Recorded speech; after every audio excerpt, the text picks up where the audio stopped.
नमस्कार साथियों, मैं कुलदीप कुमावत स्वागत करता हूं मेरे अपने ही YouTube चैनल के स्टडी सेंटर पर। साथियों, आज मैं बहुत ही महत्वपूर्ण विषय आपके लिए लेकर आया हूं, नेट पाठ्यक्रम। इसके अलावा आरपीएससी कॉलेज व्याख्याता का जो पाठ्यक्रम है उसमें कामायनी का लज्जा सर्ग सम्मिलित है। उस लज्जा सर्ग को आज पहले भाग के रूप में अपन पढ़ेंगे। इसके दो भाग को अपन पढ़ेंगे, जिसमें से पहला भाग आज अपन लज्जा सर्ग पढ़ने जा रहे हैं। लज्जा सर्ग के कुछ पद आज पहले भाग में और कुछ पद दूसरे भाग में पढ़ेंगे। जयशंकर प्रसाद की बहुत ही महत्वपूर्ण रचना है कामायनी, जिससे इससे लज्जा सर्ग एक तरह से कहें तो बहुत ही महत्वपूर्ण भाग है कामायनी का। तो इसकी अपन व्याख्या पढ़ेंगे, इसकी समीक्षा करेंगे और भी बहुत सारी महत्वपूर्ण जानकारी इस वीडियो के माध्यम से अपन ग्रहण करेंगे। साथियों, पूरा वीडियो देखें और जो मैं आपके सामने व्याख्या कर रहा हूं, समीक्षा कर रहा हूं, उसको ध्यान से सुने। निश्चित रूप से आपको समझ में आएगा। बहुत ही सुंदर व्याख्या करने जा रहा हूं। सबसे पहले अपन इसकी समीक्षा लज्जा सर्ग का अपन सारांश अपन देख लेते हैं कि इसमें सारांश क्या दिया हुआ है। इससे पहले चैनल को सब्सक्राइब, लाइक, कमेंट और शेयर अवश्य करें। साथियों, जितना अधिक आप शेयर कमेंट करोगे उतना ही प्रोत्साहन हमें मिलता रहेगा। और बेल आइकन को प्रेस कर दीजिए और अपने साथियों को इस यूट्यूब का जो लिंक है, वीडियो के लिंक है, वो शेयर जरूर कर दीजिए। आइए बढ़ते हैं। सबसे पहले अपन इसके बारे में लज्जा सर का जो सार है वह सार अपन देखते हैं। तो इसमें क्या बताया जा रहा है कि चांदनी रात में मनु के मुख से अपने लिए प्रेम की मधुर विहवल बातें सुनकर श्रद्धा को एक प्रकार का सुख मिला और वह सोचने लगी। इससे पहले वाला जो सर्ग है वह वासना सर्ग है। वासना सर्ग के बाद में लज्जा सर्ग है। तो रात्रि के समय मनु बैठी हुई है और मनु के मुख से जो बातें निकलती है, उन बातों को, निकली हुई बातों को या उनको मन में बिठाकर श्रद्धा सोचती है कि उसे एक अजीब प्रकार का सुख मिला। और वह विचार करती है कि जो व्यक्ति मेरी अनुराग दृष्टि प्राप्त करने के लिए इतना छटपटा रहा है, उसे आत्मसमर्पण क्यों न कर दूं। ठीक इसी समय लज्जा ने उसके अंतर में प्रवेश किया। लज्जा मतलब एक कहे कि स्त्री का जो श्रृंगार होता है वही लज्जा होता है। वह लज्जा उसके हृदय में प्रवेश करती है और वह कुछ करना चाहती थी लेकिन लज्जा के कारण नहीं कर सकी। इस पर उसे बहुत झुंझलाहट उत्पन्न हुई। श्रद्धा सोचने लगी, क्या हो गया है मुझे, जिसके कारण आजकल जहां एक ओर शरीर रोमांचित हो उठता है, वहां मन को एक ऐसे संकोच ने आ दबाया है जिससे मैं अपने में ही सिकुड़ती चली जाती हूं। मेरे अंग मोम से कोमल हो गए हैं। खिलखिलाकर मैं हंस नहीं पाती। चितवन में वक्रता आ गई है। पलकें स्वतः झुकी झुक जाती है। अभी अभी की तो बात है कि मैं मन के जीवन को सुखी बनाना चाहती थी, पर इच्छा होने पर भी उधर बढ़ने से मुझे न जाने किसने रोक लिया। रोकने वाला कौन है? लज्जा, हया। यह कैसी परवस्था है कि स्वतंत्रता से मैं कुछ भी नहीं कर सकती। लज्जा बोली। उसके जो लज्जा उसके हृदय में उत्पन्न हुई, वह लज्जा उससे सवाल करती है कि इतने चकित होने का कोई कारण नहीं है। यह मैं हूं जिसके कारण स्त्रियां अपनी मनमानी नहीं कर पाती। इस यौवन की शक्ति को तुम नहीं जानती हो। यह बड़ा चंचल है, प्राणी को कहीं से कहीं बहा कर ले जाता है। इस पर मेरा अंकुश रहता है। ठोकर खाने वाली रमणी को मैं एक बार अवश्य समझा देती हूँ। इस यदि वह मेरी बात सुनती है तो मर्यादा के भीतर रहने के कारण परिणाम में सुख पाती है। श्रद्धा बोली, तुम्हारा कहना सच है, पर मैं क्या करूं?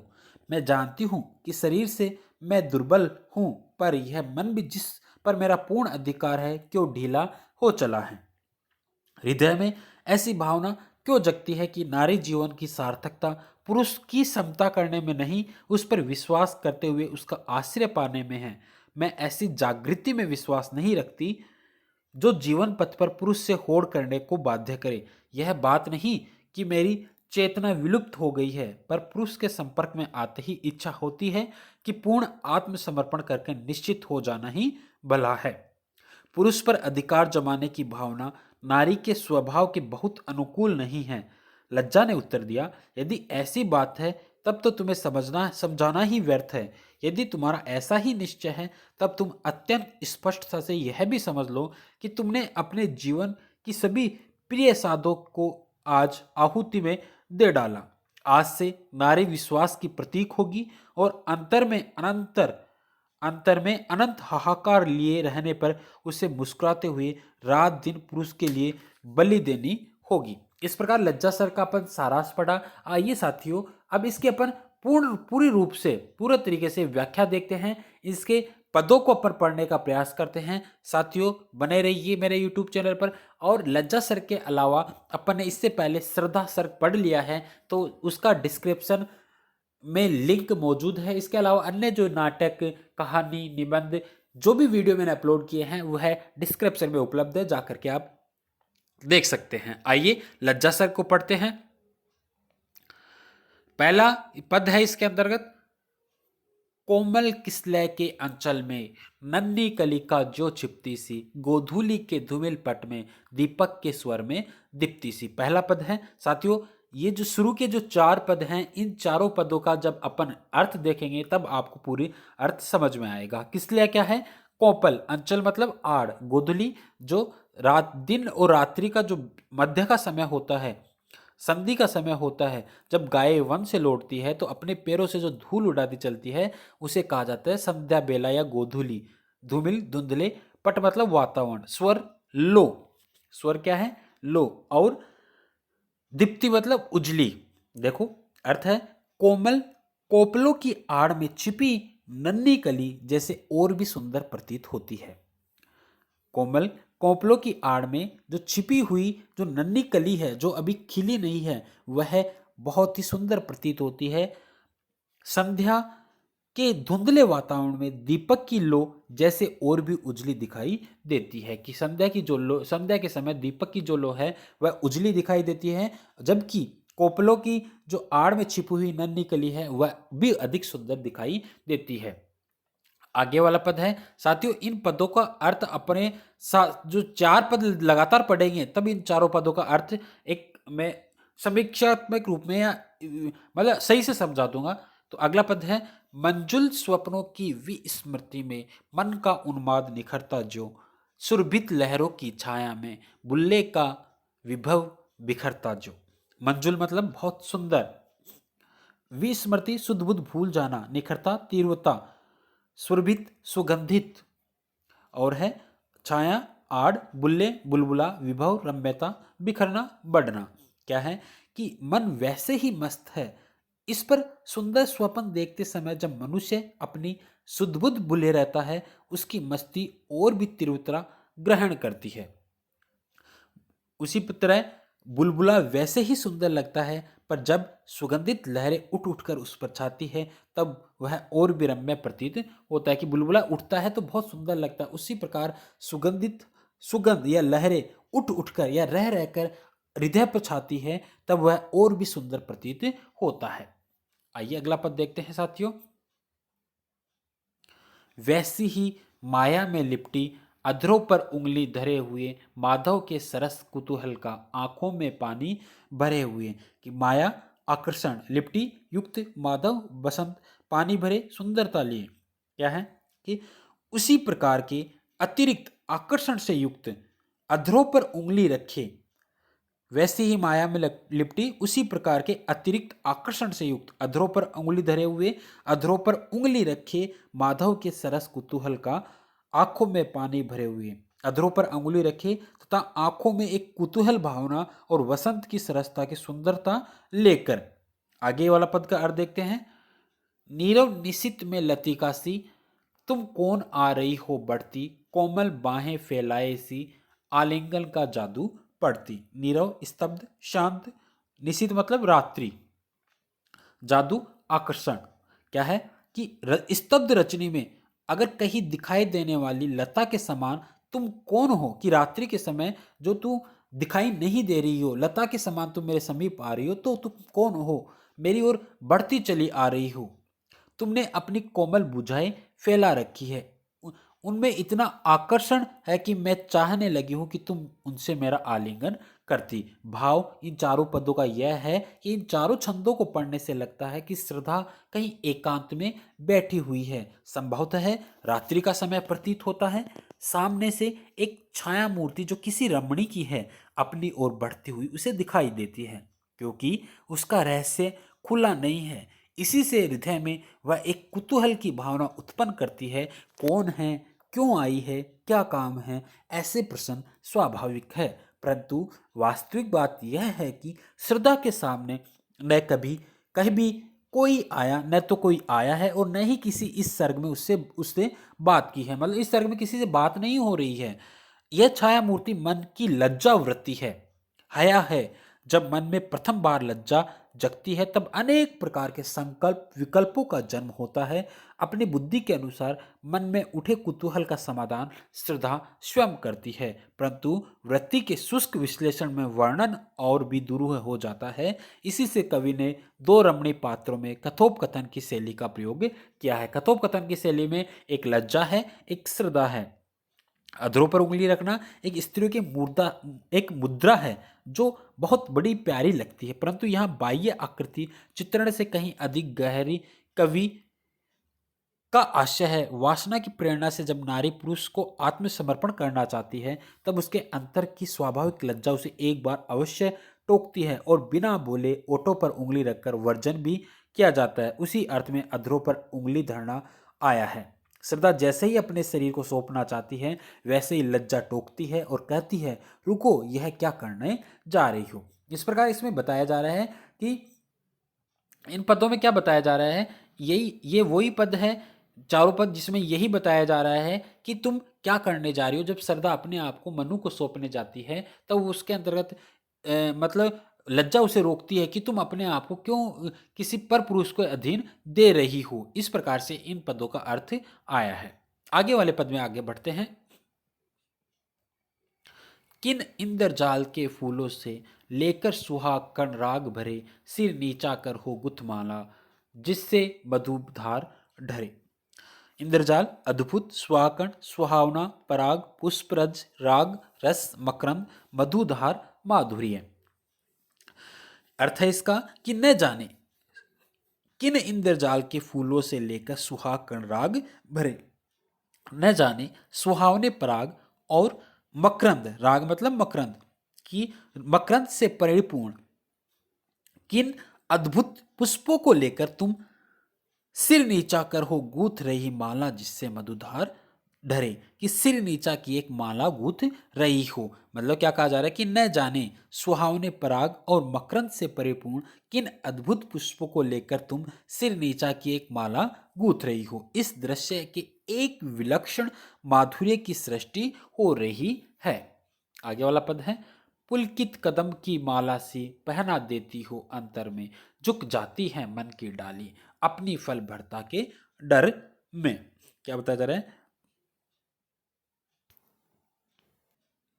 बताया जा रहा है कि पुलकित रोमांचित फल भरता, फलों से भरे रहने के कारण डर भार के आधिक्य से। कि जिस प्रकार कदम्ब माला का एक एक पुष्प देखने में रोमांचित सा प्रतीत होता है, मतलब कदम्ब माला का एक एक पुष्प देखने में मन में रोमांच का उत्पन्न होता है, उसी प्रकार तुम मतलब लज्जा, श्रद्धा कह रही है लज्जा को कि तुम मन में एक भाव के उपरांत दूसरे भाव की गुदगुदी उत्पन्न करती हो।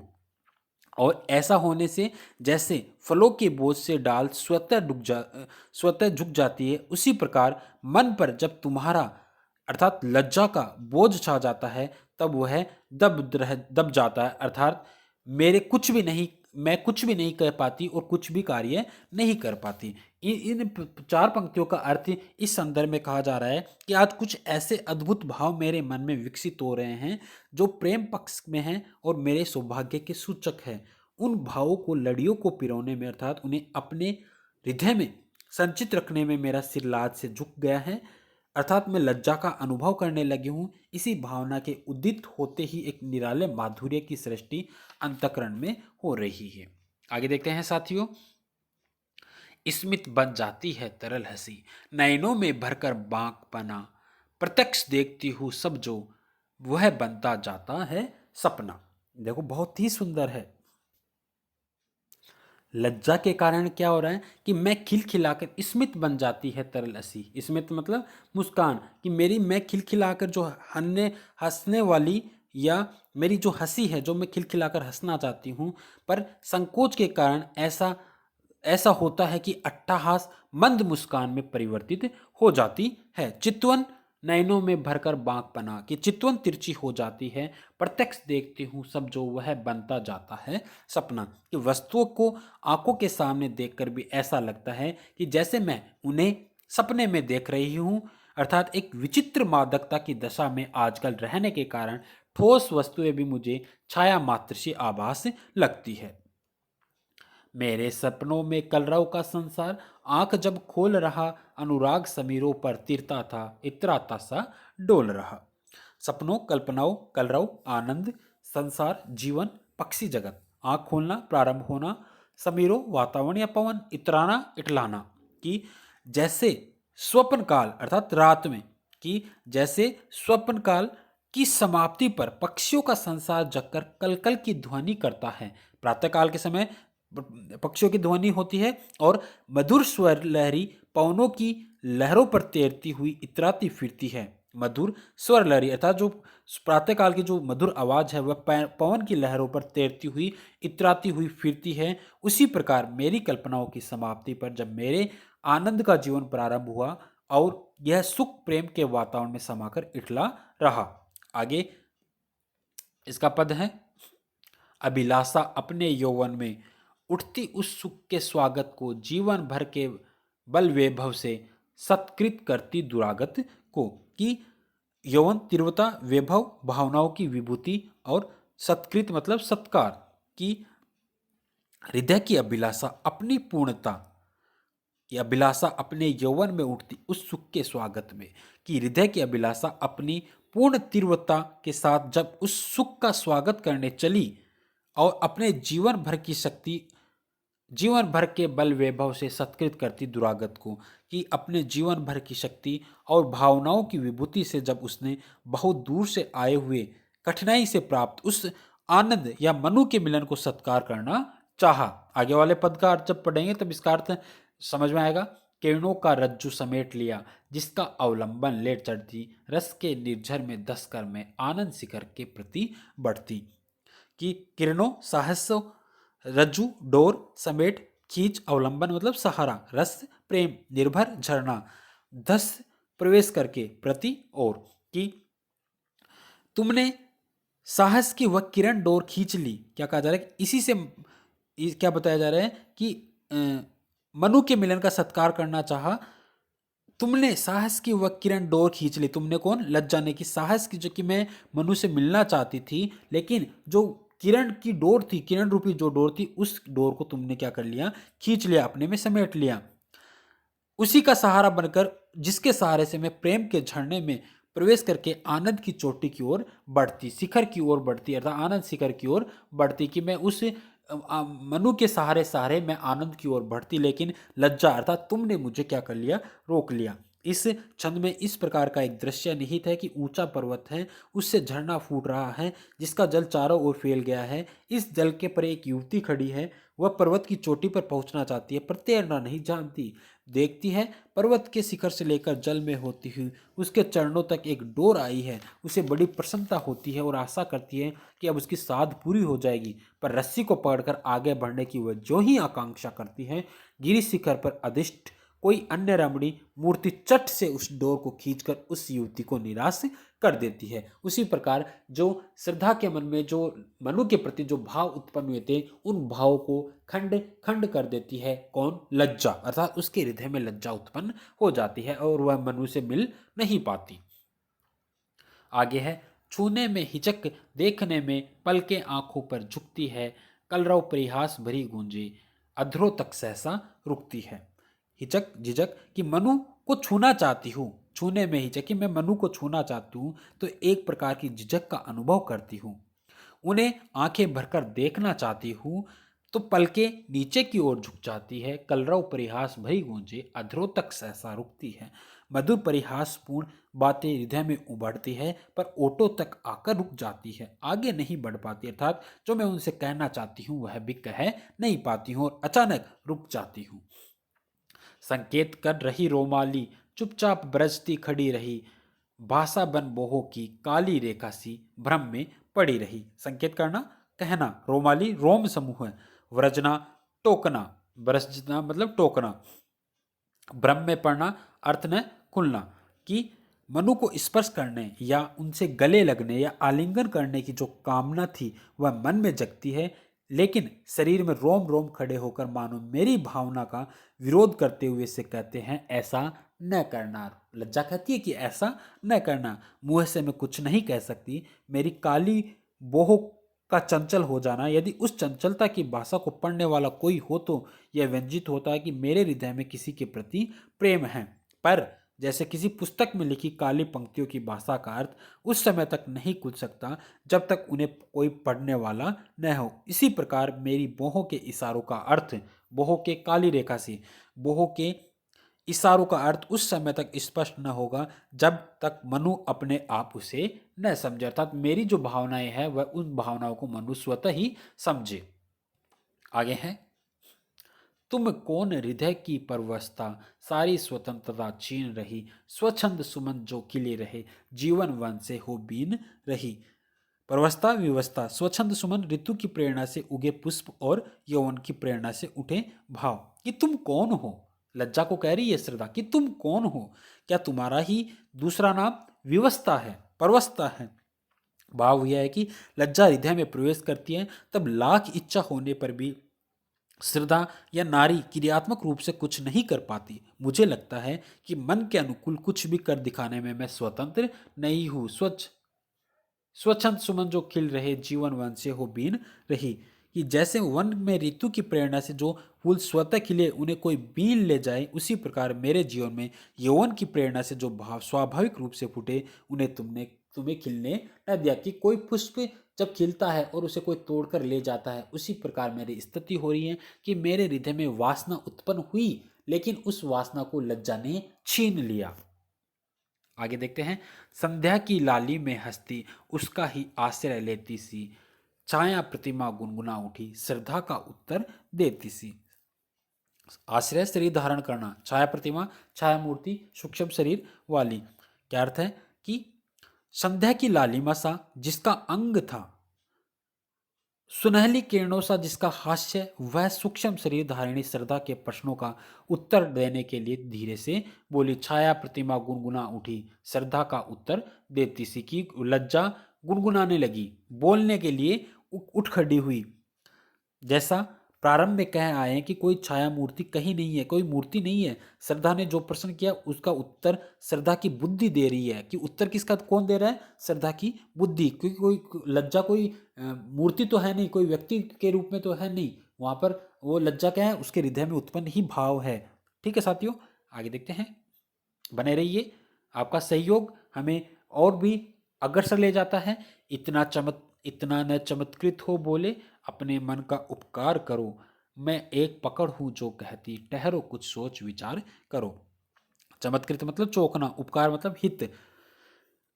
हे बाले, किसको कह रही है, लज्जा अर्थात श्रद्धा की बुद्धि जो कि लज्जा के रूप में है, वह श्रद्धा से कह रही है कि हे बालिका, मुझे देखकर तुम इतनी चौंको मत। मेरे समझाने पर भी यदि तुम अपने मन को नियंत्रण में रख सकी तो उसमें उसमें उसी का हित है, अर्थात तुम्हारा ही हित है। जो स्त्रियां प्रेम में उतावली हो जाती है, उनके आवेशपूर्ण मन के लिए मैं एक रोक हूं जो यह समझती है कि तुम जो करने जा रही हो उसके परिणाम पर मेरे कहने से पल भर के लिए ठहरो और कुछ सोच विचार करो। अर्थात जो तुम अपने आप को किसी को सौंपने जा रही हो, लेकिन उससे पहले कुछ सोच विचार करो। श्रद्धा का पहला प्रश्न था, तुम कौन हो। तुम्हारे होने पर इससे मैं स्वतंत्रता का अनुभव कर रही हूँ। लज्जा ने दोनों बातों का सुंदर छोटा सा उत्तर दिया। मैं एक पकड़ हूं, अर्थात मैं रोकने वाली एक हया हूं, लज्जा हूं। अंबर चुंबी हिम श्रृंगों से कलरव कोलाहल साथ लिए, विद्युत की प्राणमयी धारा बहती जिसमें उन्माद लिए। इन आगे के छंदों में यौवन का वर्णन किया जा रहा है, जिसके अंत में लज्जा ने अपने को यौवन की धात्री बताया है। यह बात इस ओर संकेत करती है कि लज्जा युवतियों की हित साधिका है। देखो अर्थ है, अंबरचुंबी आकाश को छूने वाली, श्रृंग चोटी कलरव मधुर प्राणमयी चेतना की लहरें। कि अंबरचुंबी अर्थात आकाश को चूमने वाली, पर्वत की ऊंची चोटियों पर जो बर्फ के पिघलने से जल की धाराएं जैसे मधुर कोलाहल करती हुई बहती हैं। कलरव कोलाहल साथ लिए विद्युत की प्राणमयी धारा बहती जिसमें उन्माद लिए। यौवन काल में भी भावों के फूटने से वैसी ही मधुर गूंज हृदय में भर जाती है। इस यौवन के आते ही चेतना की मस्ती भरी लहरें उठाती एक बिजली की धारा मन में बहती है। आगे देखते हैं। मंगल कुमकुम की श्री जिसमें निखरी हो उषा की लाली, भोला सुहाग इटलाता हो ऐसी हो जिसमें हरियाली। मंगल मांगलिक कार्य, कुमकुम रोली, श्री शोभा सुहाग सौभाग्य इटलाना इतराना हरियाली प्रसन्नता।